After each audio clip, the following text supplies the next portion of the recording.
Making a reset of where we just caught the last beaver there. And again, like I said, I've had to take and make a longer than normal piece of wire, and I don't use anything smaller than like an 11 gauge for doing this because it'll hold them just fine. And because we don't have enough water here to drown them. Because this right here is only 1.5 feet or so deep. And that beaver right there is standing up on his hind legs taller than that.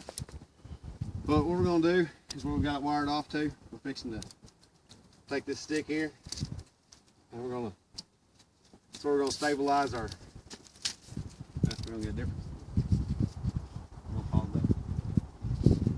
I had to find a little bit better than a stick. We'll take some of our 11 gauge wire here. Carry a good pair of cutters. Makes it easier on the hands.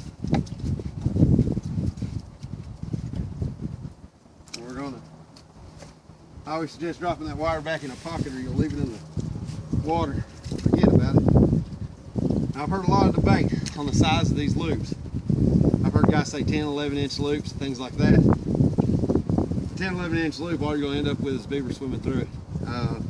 You know, or you might catch him way down on the belly if you're lucky. You can take your hand, and the normal size of a man's hand is around 8 to 9 inches. And from thumb to pinky is as big as you want that loop to be. So that's as big as you want it to be. And that allows for the beaver to come into it and pull it tight. And you don't want it all the way down on the bottom, real low in the water. Because when he comes out of this hole, he doesn't come down deep unless you put a dive stick or something like that.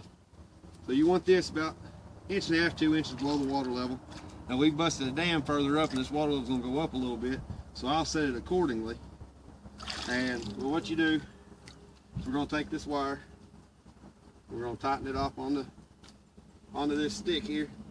This isn't gonna hold the beaver, so you don't want it so tight on there that it can't come loose, because you want to be able to run out the whole length of that thing. And we're gonna stick that wire up through on that collar support, which is super handy to have on your snares. Makes setting faster and easier. And he's coming out of this run.